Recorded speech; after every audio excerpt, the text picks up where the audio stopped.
folks, it's the Red, getting back to Let's Play Ducktales Remastered.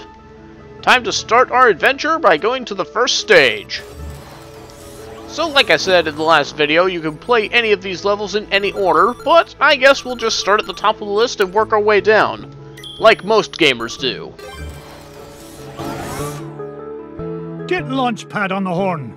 I'm headed to the Amazon jungle to find the Scepter of the Incan King.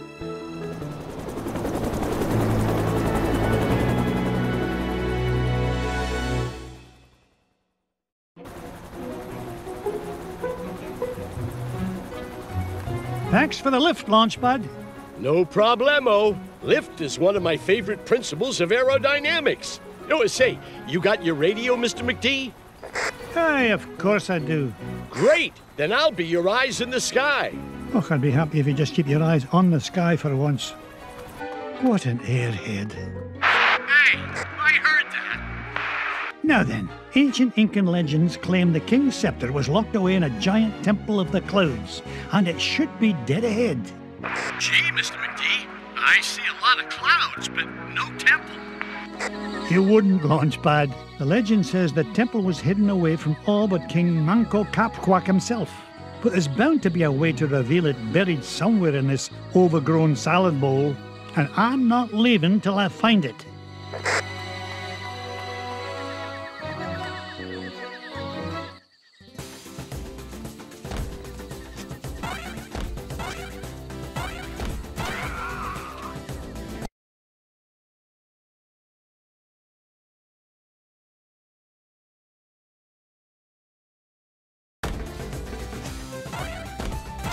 Get rich by being foolish.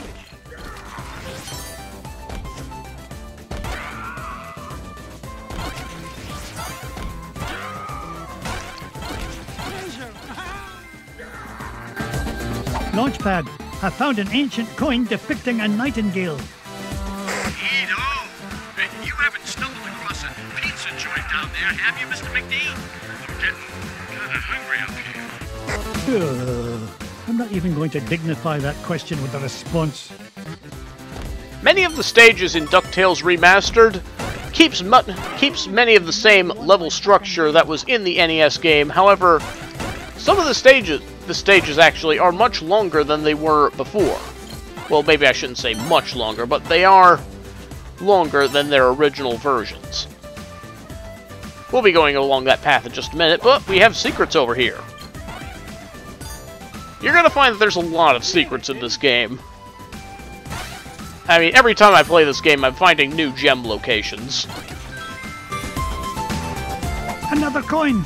And this one has an inscription of an eagle. So that's what's in this area, right? Well, actually, if you go up above here, there's even more secrets! Crazy!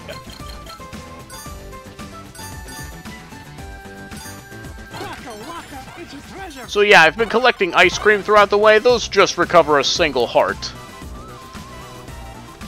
And yes, you can get more hearts along the way. There will be plenty more to collect here in the normal mode of the game. We're not going to go that way just yet. Instead, let's go back to the upper route. You can also hit the sides of these trees, and some of them will have gems in them, so it's worth checking those out as well. Like I said, check everywhere to find as much treasure as you can. This is one of the few stages where invincibility really comes in handy for taking out those plants that are otherwise unbeatable. More money for me money bin. Aha! A coin bearing the image of the Queen's horse. Ha! It'll help us find the treasure for sure. How can you tell, boss? Never doubt the well-honed instincts of an experienced treasure hunter. If you say so, Mr. McGee. I also like a lot of the banter between Scrooge and Launchpad during this particular level. You'll get one for every coin that you have, and you can turn them off in the options if you don't want to hear it during your second, third, or fourth playthrough of this game, assuming you do play through the game that many times. But yeah, I just really like the voice acting and the dialogue in this game. It's all really well done. Like I said, this feels just like watching an episode of DuckTales, which is quite nice because I never really watched a lot of DuckTales as a kid, unfortunately. A coin showing the sun. Kids, I nearly tripped over it. This place is a mess. Where's Mrs. Beakley when you need her? Yeah, I didn't really see a lot of Disney cartoons growing up. I was mainly a Cartoon Network kind of guy. Besides, this show came out in the late 80s, and I was still too young to watch cartoons back then. Well, watch them and understand what was going on.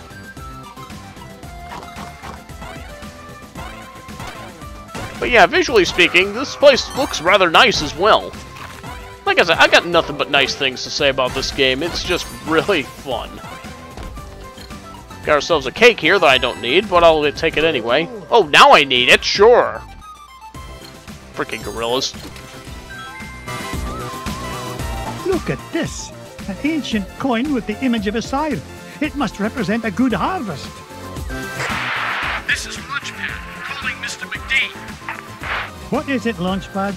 I'm running a little low on fuel up here. Well, where are the extra fuel canisters? Well, that's why I'm calling you, boss. I checked the glove compartment, but all I found was gloves. Oh, you'd best find those fuel canisters, or the next thing you'll be flying is a model airplane. Okay. Last time I asked you for help. Is that a promise? Oh please, who actually keeps gloves in a glove compartment? I sure don't. Anyway, not far to go, and here's our next coin. Found another one, and it depicts the ruling might of a spear. This is Launchpad, Mr. McGee. Come in, Mr. Launchpad, what was that? Nothing, boss. I'm sure nobody was using that tree anyway. Except maybe them. And them.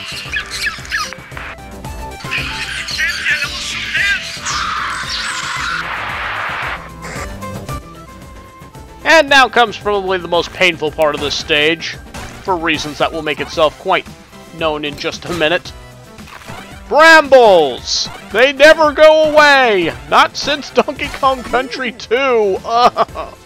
Why do these brambles always haunt me? Yeah, you can pogo high enough that you will end up hitting the ones on the ceiling there, so you want to do some short pogos, and I always mess up the timing on this in some way. I actually got it right that time, but trust me, I've gotten it wrong plenty of times. And sure enough, there's plenty of treasure in midair in this area. Ah! I knew it was going to happen. It always happens. Look at this one. It shows a shield.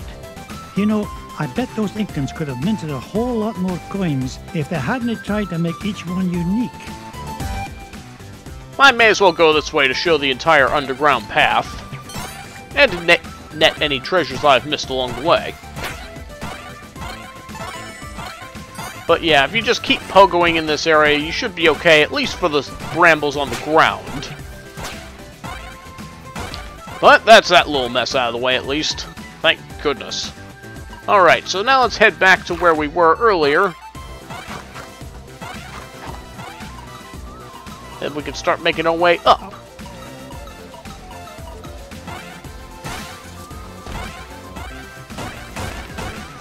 I really like how the music was handled in this game as well. It was great to listen to on the NES, and this HD remake does it quite nicely as well.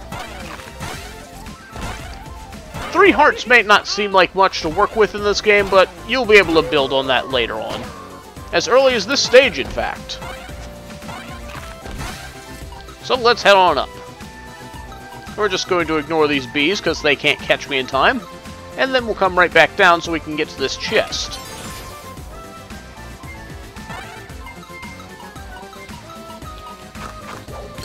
And as we head to this last big chest, that's the 8th coin. Aha! This coin bears an image of the scales of justice. Just what I need to help me find the scepter. You know, Mr. McGee, I had a thought. Launchpad, why start now and spoil a perfect record? That's a good question. Well, I don't have all day. What was your thought? Come to think of it, I forgot. Launchpad, were you dropped on your head much as a child? All the time. Why? And so, as we look at the map, Yeah, there's just one more dot to go to, and it's directly to the right of us, so let's go check it out.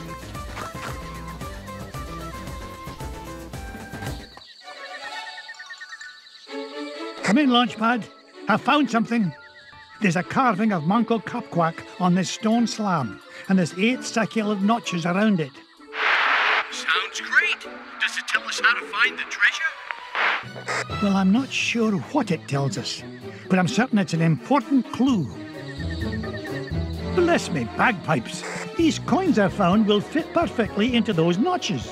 Oh, you must have come across an ancient Incan poker table, Mr. McGee. How about I come down there and you deal me in for a hand? You come down here and I'll deal you a blow to the head. You're supposed to be keeping an eye out for trouble, remember? All right, trouble spotting it is. Launchpad, what if the images on these coins symbolize the various tribes of Mong Kok Walk's empire? Maybe if I surround him with them. Oh no, it's not working. Hey, maybe you need to say the magic words. Or maybe not.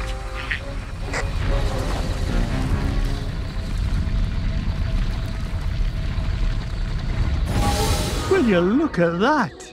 The ancient city of Mong Kok Walk.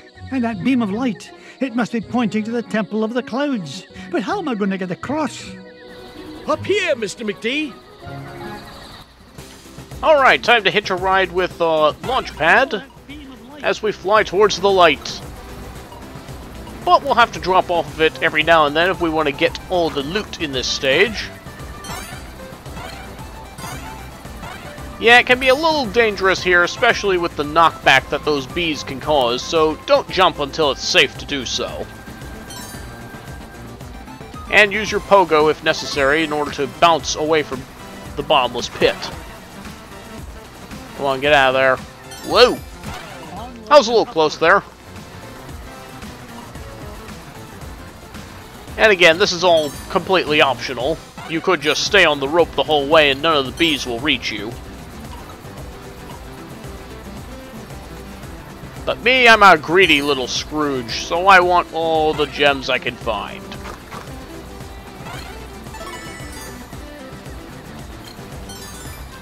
Alright, that should do it for all the loot in that area. And so we make it to the temple. Whoa! I did it! I found the legendary temple of Mong Kok Walk. With a little help from your old pal, Launchpad McQuack. Oh, of course, Launchpad. I couldn't have done it without you. Now just hold on, and with a little luck, that scepter will be mine in no time. So now that we're at the temple, we should be getting fairly close to the end of the stage now. But here's where a lot of the money will be found throughout in this stage. Hit this box over here and then bounce up on top, and then, hey, look, more secrets. It's a novel. And there's a cake over here if you're so inclined.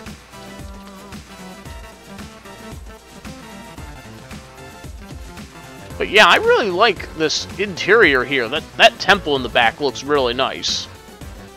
Okay, now we've got a bit of Boulder Dash here.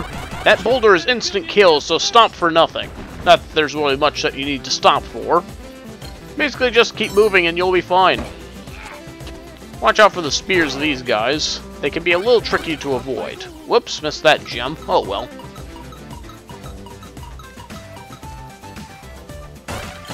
Sadly, I could not scroll that back on screen. And so as we head down here, we'll meet another character.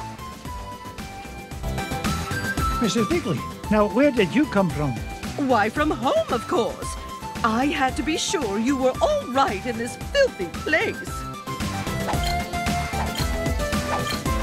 You're worth your weight in gold, Mrs. Bigley. If you'll pardon the expression. You know, Mr. McDuck, these giant stone obelisks would make wonderful souvenirs for the boys.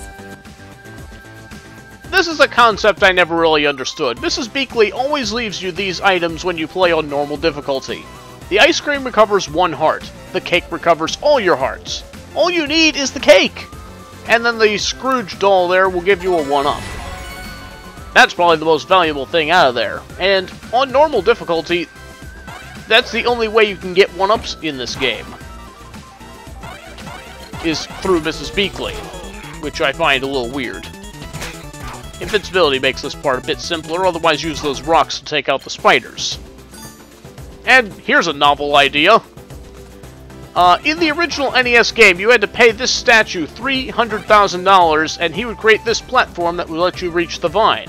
But in Ducktales Remastered, you break the statue, and he gives you $300,000. Actually, that might have been a little bit more than that, but oh well, who's counting?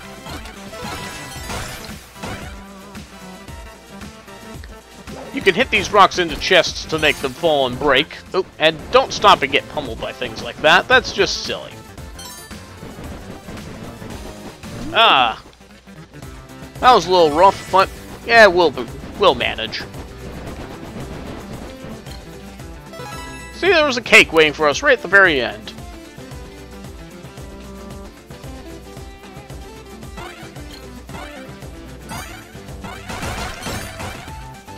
Onward and upward. I like how these snakes look for some reason.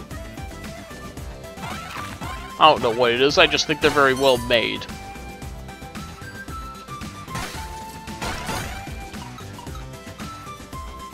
And as we climb upward, we draw ever closer to the end.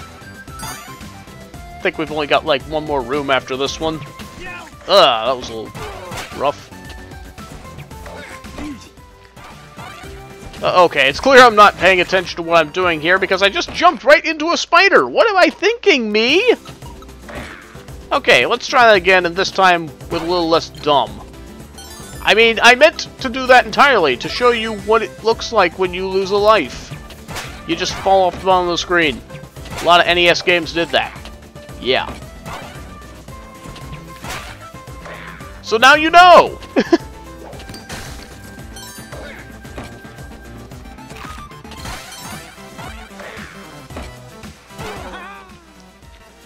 The weird thing about this game is that when you play it on hard difficulty, you get a lot more 1-up opportunities.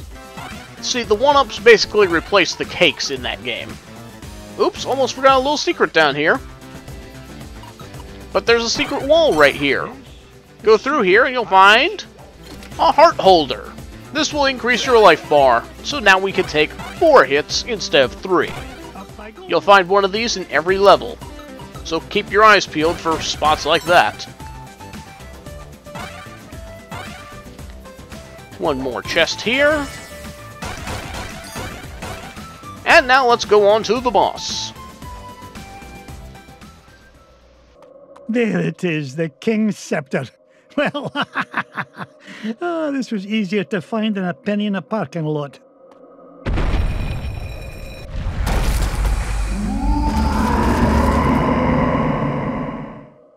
Catch me kilts! What was that? That was the sound of the Inking King, the boss of this stage. What you need to do is pogo onto its head while it's on the ground. This can be a little tricky to do because when it pounds the ground, you are unable to use your pogo move. There's also the added risk of possibly jumping into its head while it's jumping, so you really ought to wait until after it's done its bounce before it does so. Now, in the NES version, all you had to do was follow the head around, and that was basically the whole fight. This whole thing with the floor and wall pressing down on you, that never happened in the NES version. Those were some late jumps there. I hope I'm ready for this. And when he shakes on the ground like that, you can't use your pogo, so you really gotta watch out. Okay. Overall, the boss isn't too bad if you're paying attention to what's going on.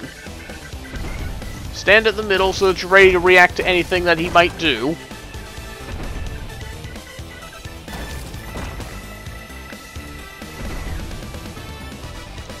Pretty sure we've seen just about every attack he can do now, even with the walls. Ooh, that was a little close. He does have one move where he pounds the ground really hard, Yeah, here it is. If you are standing on the ground when he does that, you will take damage, so watch out for that.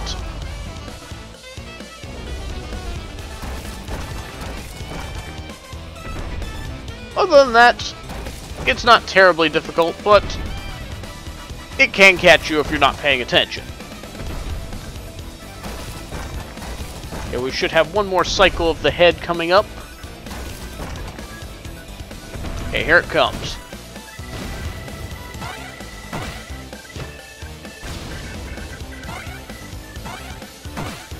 Okay, we're gonna give it one more bounce, and there we go.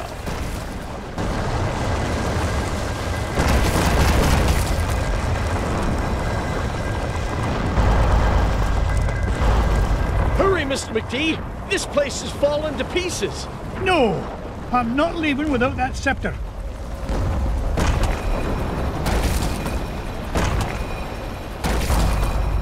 Get us out of here, Launchpad!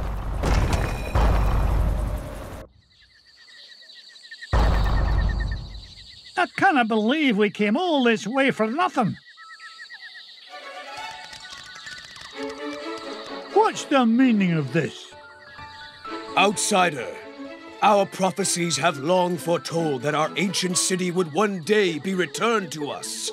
For hundreds of years we have waited, and at last that day has come. You mean you're not mad at me? Mad? Quite the contrary, Feathered One. Is there anything we can do to repay you? Well, now that you mention it, I did come here looking for an ancient scepter. I didn't suppose... Does it look like this? It fell from the temple. All that climbing for nothing, eh, Mr. McGee? Bless me bagpipes, the scepter of the Incan king! It is yours. Take it and go in peace. After all, it was just the old king's back scratcher. So we destroyed their ancient temple, and so they reward us with the ancient scepter. Even if they do consider it a back scratcher. Still, come on! And so we get a score analysis at the very end, counting out all of the gems that we've collected. You instantly get $1 million for collecting the main treasure of the game, of that stage. And depending on what difficulty you're going in with, you'll get even more money. And so that puts my total up to 5 million. I started this game with 1.5 to start. The scepter of the Incan king. I tell you, boys, there's something special about this treasure. Really, Uncle Scrooge? Yeah, it just looks like an old back scratcher to us. You boys need to learn some respect for the finer things in life. Now, if you're done having fun at your old uncle's expense, help me decide where we should go next. And decide we shall in the next video. Thank you very much for watching, and I shall see you next time.